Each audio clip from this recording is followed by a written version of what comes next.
റെയിൽപാളങ്ങൾക്കിടയിൽ കല്ലുകളിട്ട് signalling സംവിധാനം തടസ്സപ്പെടുത്തി. സംഭവത്തിൽ 2 വിദ്യാർത്ഥികളെ റെയിൽവേ പോലീസ് പിടികൂടി.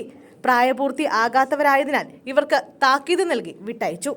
പാളങ്ങളുടെ ഇടയിൽ കല്ലുകളിട്ടതിനാൽ മധുരയിൽ നിന്നെത്തിയ ഗുരുവായൂർ എക്സ്പ്രസിന് സിഗ്നൽ കിട്ടി സ്റ്റേഷനിലേക്ക് കയറാനാകാതെ 10 മിനിറ്റോളം കാത്തുകിടക്കേണ്ടി വന്നു. ചെങ്കോട്ടയിൽ നിന്ന് പുനലൂരിലേക്ക് വന്ന റെയിൽവേ എഞ്ചിനാണ് ഈ ഭാഗത്തെത്തിയപ്പോൾ സിഗ്നൽ കിട്ടാതെ കുടുങ്ങിയത്. അരമണിക്കൂറിന് ശേഷം സിഗ്നൽ പുനഃസ്ഥാപിച്ചു.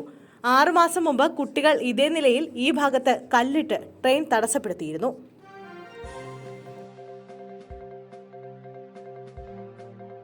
വില്ലേജ് ഓഫീസർ ജീവനൊടുക്കിയത് രാഷ്ട്രീയ സമ്മർദ്ദം മൂലമെന്ന് റിപ്പോർട്ട്. കഴിഞ്ഞ 11-ാം തീയതിയാണ് കടമ്പനാട് വില്ലേജ് ഓഫീസർ മനോജിനെ മരിച്ച നിലയിൽ കണ്ടെത്തിയത്.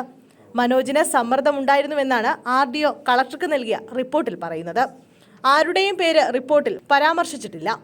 ബന്ധുക്കളും സഹപ്രവർത്തകരും അടക്കം 20ഓളം പേരിൽ നിന്നാണ് വിവരങ്ങൾ ശേഖരിച്ചാണ് റിപ്പോർട്ട് തയ്യാറാക്കിയത്. സ്ഥലം മാറി കടമ്പനാട്ടെത്തിയ മനോജ് അസ്വസ്ഥതയിലായിരുന്നുവെന്ന് റിപ്പോർട്ടിൽ പറയുന്നുണ്ട്. പത്തനംതിട്ട ജില്ലാ collector Premkrishna report land revenue കമ്മീഷണർക്ക് കൈമാറും. മനോജിന്റെ മരണത്തിന് പിന്നാലെ 12 വില്ലേജ് ഓഫീസർമാർ ജില്ലാ കളക്ടർക്ക് പരാതി നൽകിയിരുന്നു.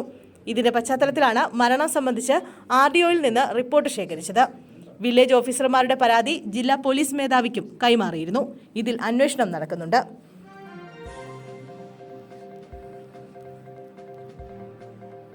കോട്ടയം മെഡിക്കൽ കോളേജ് ആശുപത്രിക്ക് സമീപം തീപിടുത്തം. ആശുപത്രിക്ക് മുന്നിലെ നിരവധി കടകൾ കത്തിനശിച്ചു. മെഡിക്കൽ കോളേജിന് സമീപത്തെ ഷോപ്പിംഗ് കോംപ്ലക്സിലാണ് തീപിടുത്തമുണ്ടായത്. ഇന്ന് രാവിലെയാണ് തീ പടർന്നത്. 15ലേറെ കടകളാണ് ഇവിടെയുള്ളത്. ഫയർഫോഴ്സ് സംഘം എത്തി തീ അണയ്ക്കാനുള്ള ശ്രമം തുടരുന്നു. അധികമായി 2 യൂണിറ്റ് ഫയർഫോഴ്സ് കൂടി കോട്ടയത്ത് നിന്നും എത്തിയിട്ടുണ്ട്.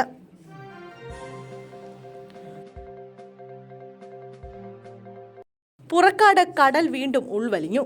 10 ദിവസം മുമ്പ് കടൽ ഉൾവലിഞ്ഞ സ്ഥലത്തിന് സമീപമാണ് ഇന്ന് രാവിലെ കടൽ വീണ്ടും ഉൾവലിഞ്ഞത്. 50 മീറ്ററോളം കടൽ ഉൾവലിഞ്ഞു. കടൽ ഇങ്ങനെ ഉൾവലിയുന്നത് മത്സ്യത്തൊഴിലാളികൾക്കിടയിൽ ആശങ്ക പരത്തുന്നുണ്ട്. പിന്നീട് കടൽ പൂർവ്വസ്ഥിതിയിലായി.